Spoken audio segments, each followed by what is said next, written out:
How I'd fix a stand in YBA, Part 1. Today we're going to be talking about the world over heaven. In this series, I'm going to put buffs or nerfs in two categories. Needed buffs or nerfs, or could have, but doesn't need it. Now, the world over heaven is one of those stands that really you just would assume is strong, but isn't. The world over heaven, actually, I would call one of the weaker stands in the game right now, just because of how crappy the knives are. The world over heaven doesn't have too many offensive abilities.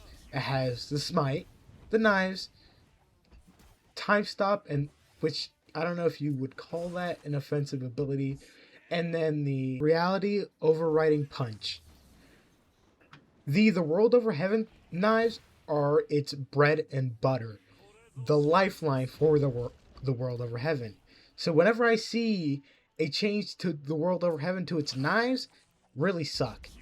Also, one thing that they removed that they used to have was the option of just having the raw triple knives like the world AU or the regular the world. Because as it stands right now, I think the regular the world is stronger than the world over heaven. Why? Because the knives carry all the world stands. The knives are what it gets to the win. And frankly, that's what it needs. It's knives back. You could only get the world heaven ascended knives instead of just having the option to either have the triple knives or both of them. Or just have neither, just have one singular knife, which suck.